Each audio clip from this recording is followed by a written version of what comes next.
We're going to start today with the map. Surprise! So we'll start by filling in the bodies of water. We have the Nile River and the Tigris, the Euphrates, the Jordan River, the Indus River, the Ganges, the Yellow River, the Yangtze River, and now we're moving on to larger bodies of water. We have the Mediterranean Sea, the Red Sea, the Arabian Sea, the Indian Ocean, and the Bay of Bengal. Now on your worksheet this week for the map, it tells you to label the Punjab, so we'll go ahead and do that, as well as the city of Mohenjo-daro and Harappa. This next week we're going to be reading again about India, and so remember that the first civilization in India grew up around the Indus River. Its two major cities were Mohenjo-daro and Harappa.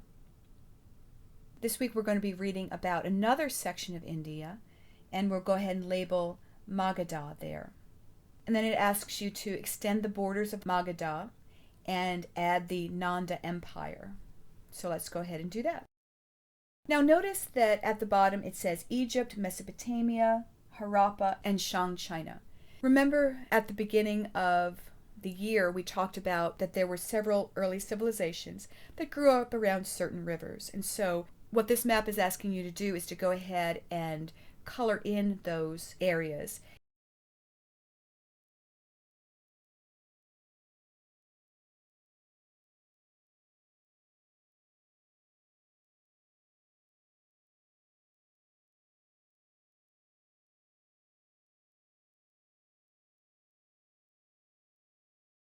And you're going to assign a color to Egypt and then color in the area right along the Nile. You'll assign a color to Mesopotamia and do the same. You'll assign a color to Harappa and color in the area that corresponds with Harappa. And then finally you'll assign a color to Shang China and color in that area. This past week you read a little bit more about King Sennacherib of Assyria. And the slide that you're looking at right here is a slide of the walls of Nineveh. They were rebuilt by the Iraqi government as they discovered where they were, and this is a picture of that recreated wall. Here's a detail from the wall, and here is a section of a relief showing Sennacherib in his chariot supervising the building of his palace.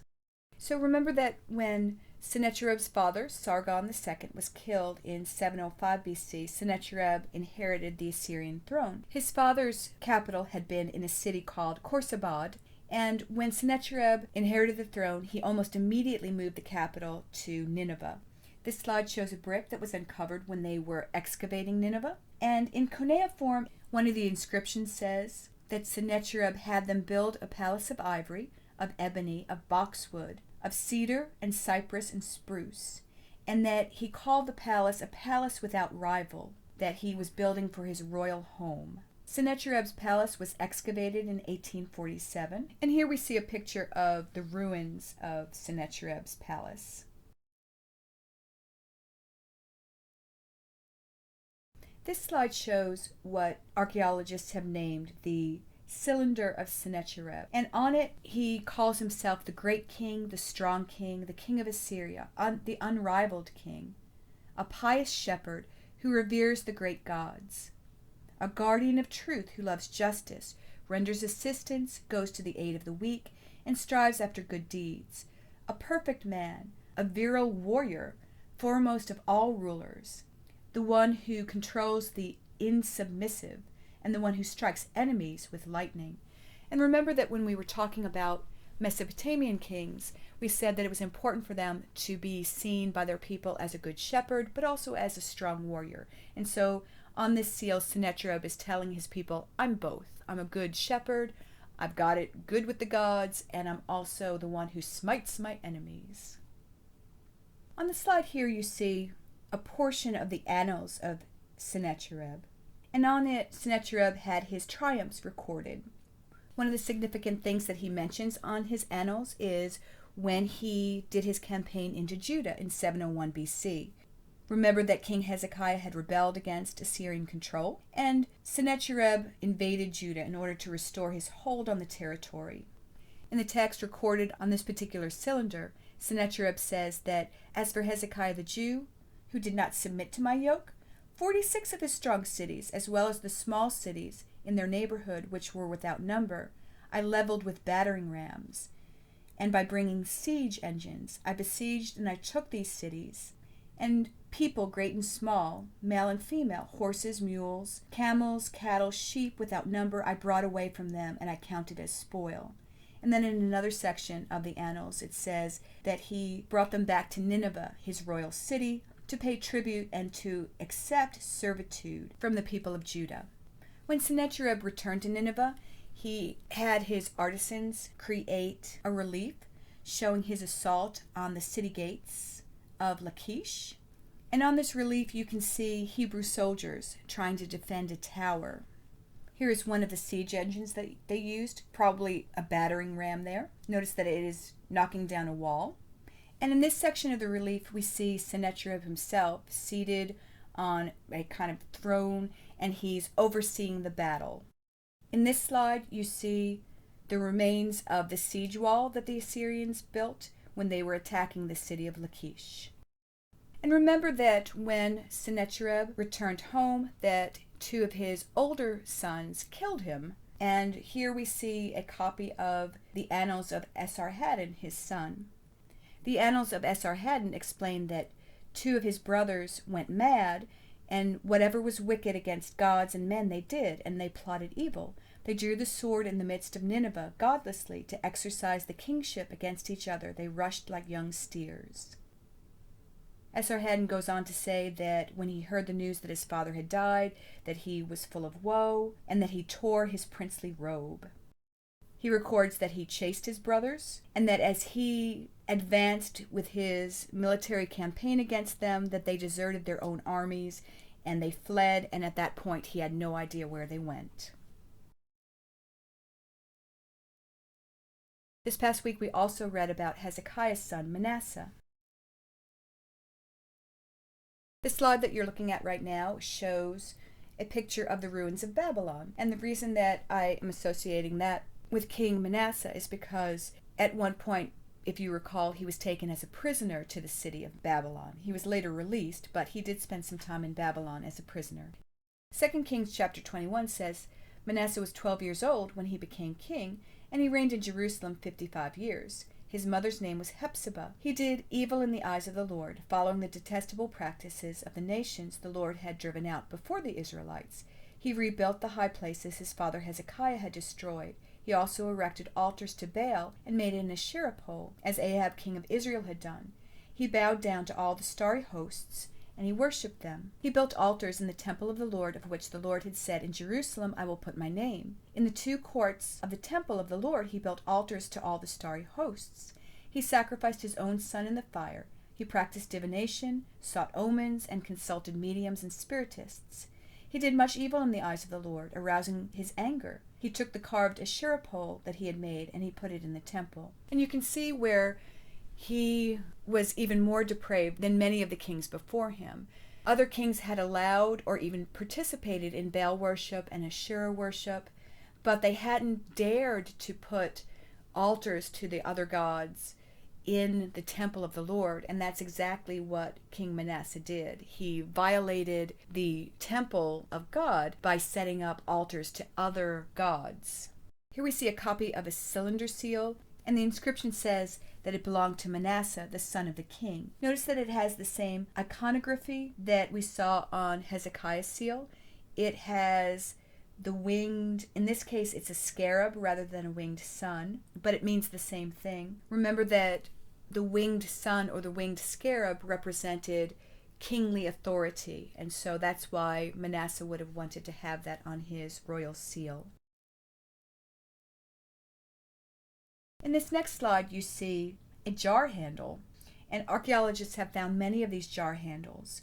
Notice that it once again has that winged scarab or that winged sun there, showing that it is associated with the king. And on these jar handles, they have found the phrase "to the king" on it. So scholars believe that these were connected with Hezekiah's storehouses. Remember that he had to tax the people in order to pay the tribute money to Assyria. These jars would have been filled with olive oil and with food and with wine and other goods. And so, in order to show that they were paying their taxes, they would have stamped on them "to the king." So archaeologists see this just as a confirmation that at this point in history, Judah really was a vassal nation to Assyria. Once again, we have Esarhaddon's cylinder, and in the annals of Esarhaddon, Manasseh is listed as one of the 22 kings from that area that the Assyrian king forced to deliver timber and stone and other things that he needed to build his palace in Nineveh. In this inscription, Judah and the other kingdoms around it are seen as vassals of the Assyrian kingdom. In fact, Esarhaddon says, "I called up the kings of the country, together 22 kings. All these I sent out and made them transport under terrible difficulties to Nineveh, the town where I exercise my rulership, building materials for my palace, big logs, long beams, thin boards from cedar and from pine trees, and products of the Lebanon mountains." Manasseh also turns up on the annals of Ashurbanipal, and Ashurbanipal says, "In my first campaign I marched against Egypt and Ethiopia. Tikarha, king of Egypt, and Nubia, whom Esarhaddon, king of Assyria, my own father, had defeated, and in whose country he had ruled, this same Tirharka forgot the might of Assur, Ishtar, and the other great gods, my lords, and put his trust upon his own power. So I called up my mighty armed forces, which Assur and Ishtar have entrusted to me, and I took the shortest road to Egypt and Nubia. During my march, 22 kings from the seashore, the islands, and the mainland, Baal, king of Tyre, Manasseh, king of Judah, all servants who belonged to me, brought heavy gifts to me and kissed my feet." And the important thing to note there is that Manasseh is called one of the kings who were servants who belonged to Ashurbanipal. Now, at some point, it was Ashurbanipal who ended up imprisoning Manasseh. 2 Chronicles chapter 33 says, "The Lord spoke to Manasseh and to his people, but they paid no attention. Therefore the Lord brought upon them the commanders of the armies of the king of Assyria, who captured Manasseh with hooks and bound him with chains of bronze and brought him to Babylon. And when he was in distress, he entreated the favor of the Lord his God, and he humbled himself greatly before the God of his fathers. He prayed to him, and God was moved by his entreaty, and heard his plea, and brought him again to Jerusalem into his kingdom. Then Manasseh knew that the Lord was God." When we read Assyrian sources, we're not given any details as to why Manasseh was imprisoned in Babylon for several years. The Bible clearly says it's because he disobeyed God. This slide shows a section of a relief that is showing Ashurbanipal in his chariot, and he is inspecting the prisoners that he had subdued. The inscription reads in part, "I, Ashurbanipal, king of the universe, king of the land of Assur, who at the command of the great gods has attained the desires of his heart, made the captives pass before me." According to what we read in 2 Chronicles, Manasseh seemed to have learned his lesson while he was in captivity, and when he returned to Jerusalem, he cleansed the temple. He offered sin offerings and fellowship offerings to God, and he had all the high places taken down. And he declared that idol worship was once again forbidden in the kingdom of Judah. Now the Bible says that they cut down the altars and the Asherah poles, but that people continued to worship in the high places. But then it kind of says, but they were only worshiping God. So somehow that was better than worshiping idols in the high places, even though God clearly told the Israelites that they needed to worship him in his temple. This past week you also read about ancient Mycenean culture. And so here's a map of Greece, and we're going to go ahead and overlay it with the map that we had in our homework last week. And once again, you can see the location of the major cities. You can see where the Ionian and the Aegean Sea is, and where the island of Crete, where the Minoans lived, is. Remember that the city of Athens was the major cultural center of the Mycenaeans and later Greeks. It wasn't considered their capital city because each of the cities was its own little city-state. Before we move on from this map, I thought it might be helpful to go ahead and point out some of the regions in ancient Greece, because as you read Greek literature, they refer to people as being Achaeans or Corinthians or Macedonians. And so these little regions of Greece are similar to if somebody said you were a Kentuckian or a New Yorker. And so we have the location of Achaea and Arcadia and Attica, Corinthia, Macedon, Laconia, Messenia, Boeotia, and Thessaly.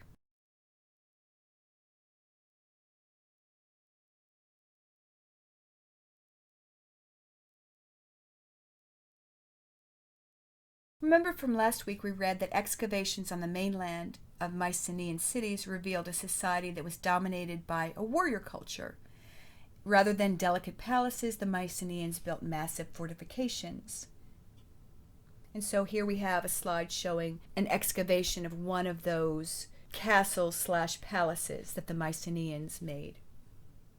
Notice the massive stones that they used. There's no delicacy like we saw at the palace of Knossos. Like the Minoans, they would paint frescoes on their walls, and we'll talk a little bit more about Mycenaean frescoes in just a moment. In addition, there were swords and daggers and drinking vessels, signet rings, all showing warriors in battle or hunting lions, and these things suggest to historians that the Mycenaeans valued male bravery and military skill.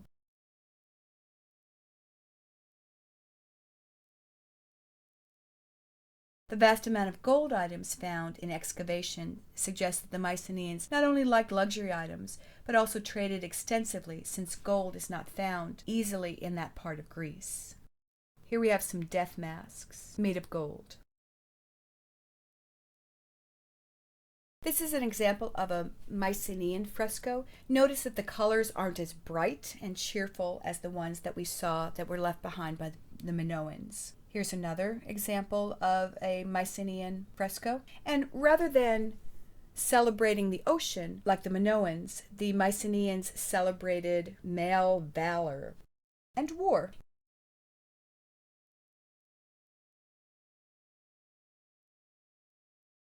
Here's an example of Mycenaean pottery, and once again notice the contrast. Last week we looked at pottery from the Minoan culture, and it was full of images from the sea. In the Mycenaean pottery, you see a contrast. You see images of men going to war, horses, chariots, more horses, chariots, more horses and chariots, and another example of men headed out to war, and a bull.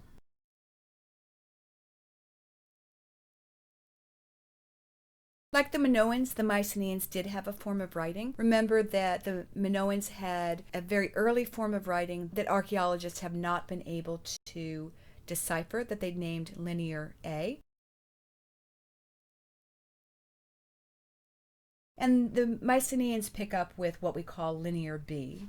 Remember that you read when they were conquered by the Dorians that they went into what we call the Dark Ages. The Dorians did not have a written language, and so reading and writing fell out of favor.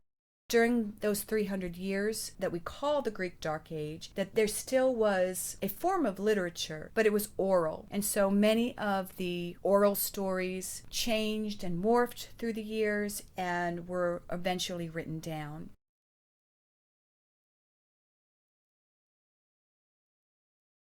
This past week you were asked to read 3 stories of Greek heroes. We read about Achilles, Agamemnon, and Odysseus. And so one of the worksheets that you were supposed to complete was the one that said going to the source. And so you read the modernized version of the stories of Achilles and Agamemnon and Odysseus, but they also turn up in the ancient writings, and they also turn up in the artwork left behind by the Mycenaeans. And so from the first written excerpt, it says, Apollo, son of Zeus and Leto, angry with the Greeks, cast plagues down onto the troops, deadly infectious evil. For the king had dishonored the priest who'd come to the ships to find his daughter, Chryseis, bringing with him a huge ransom. He begged the Greeks, all you well-armed Greeks, may the gods on Olympus grant you wipe out Priam's city, and then return home safe and sound. Release my dear child to me.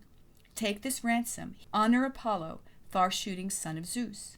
All the Greeks roared out their support. Respect the priest, take the generous ransom. Displeased, the king himself dismissed the old priest roughly. Old man, don't let me catch you at these ships, sneaking back here today or later on. Who cares about Apollo? And so we know that that is part of the story of Agamemnon. Now the first artwork there, you see men strapped to the bottoms of very large rams.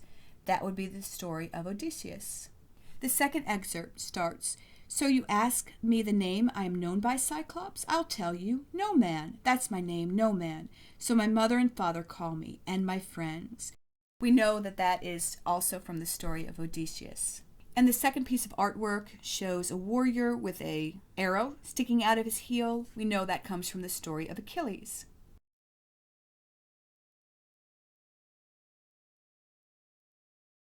And the final excerpt says, "They found him sitting between his tent and the ship, and they stood in great fear and shame. But when he saw them, he spoke kind words to them, though his heart was full of rage. 'Come near,' he said. 'It's not your fault that you were sent on this errand.' Then he turned to his dear friend Patroclus and said, 'Bring Briseis from her tent, and let these men be witnesses of how this tyrant king has insulted me, so that they may remember it when he needs my help, but shall not have it.'"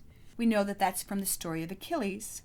And then the final piece of artwork, you see a man with a knife getting ready to sacrifice a young girl. And then hovering over them is a goddess. We know that that comes from the story of Agamemnon. This next week we are going to be reading about India. And remember that the Indus River Valley was settled around 3000 BC. The civilization, known to historians as the Harappa civilization, was fairly advanced. The Harappa lived in multi-story stone houses with sewage systems. They used bronze tools. They farmed using irrigation systems, and they had a hieroglyphic form of writing.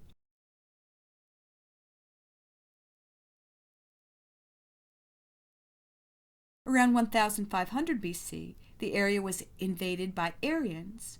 They brought with them horses and chariots, iron weapons, a new language that we now call Sanskrit, and the caste system, which you'll read more about in your Biblioplan. The original Aryan religion mixed with the local religion to form Hinduism. The Aryans slowly moved from the Indus Valley, and by 600 BC, northern India was divided into 16 kingdoms called the Mahanjapadas. And on the map there you can see the location of the 16 Mahanjapadas. We're going to be reading this week some ancient Indian literature. Under your source document assignment section, it says the earliest works of Indian literature were orally transmitted. Sanskrit literature began with the Rig Veda, a collection of sacred hymns, and the Upanishads that were commentaries or explanations of the Vedas. And these date from around 1500 BC to 1200 BC. Around 300 BC, the Jataka tales were collected and written down. Traditionally, these are believed to have been stories that the Buddha told about his past lives in order to explain the right conduct to his disciples. Since he told the stories according to a given situation, there was never a sequence to the stories. Around 300 BC, the great Indian epic poems, the Ramayana and the Mahabharata, were written down, and folk tales other than the Jataka tales began to be collected. And so what we're going to be doing this next week is reading some of the Jataka tales, and we're also going to be reading some just plain Indian folk tales. Now the Jataka tales are going to read like folk tales, but keep in mind that because the Indian people believe that the Buddha himself told these tales, they are actually religious stories. I do want to briefly mention who Buddha was. Buddha is a title. It really isn't a name. It means the awakened one. According to tradition, Buddha started out as Prince Siddhartha Gautama. As a prince, he grew up in the palace and had every luxury as he was growing up. He was never hungry. He always had nice clothes to wear, always had plenty of food and drink. According to tradition, when he became a man, his parents actually gave him a different palace for every season of the year. But as an adult, he began to notice the suffering that was around him, and it bothered him a lot. According to tradition, although he was surrounded by luxury, he also became a very unhappy man. He began to travel all around India in search of peace and calm in the face of suffering and sadness. It's said that he was resting under a fig tree one day when 4 noble truths occurred to him. The 4 noble truths are that life has inevitable suffering in it. There's no way to avoid it. Even if you've had a charmed life, at the end of your life you die, and that in itself is suffering. The second noble truth, according to Buddhists, is that there is a cause. We know that there is a cause to our suffering. It might be someone's greed, it might be hatred, but there is a cause to human suffering, always. Noble truth number 3 is that there is an end to the suffering. And noble truth number 4 is that to end the suffering, you need to follow what the Buddha called the Eightfold Path. We'll talk about the Eightfold Path next week. And as we finish up today, I would just like to point out at the bottom of your worksheet, it asks you to fill in some information that you learned from your Biblioplan. We just read that around 300 BC, the Jataka tales were written down and collected, and many folk tales were also written down and collected. And so your worksheet asks you to see if you remember what was going on in India around that time that may have continued to what historians call a flowering of literature. I hope that you enjoy reading through the tales from India this next week. And as always, if you have any questions, please feel free to email me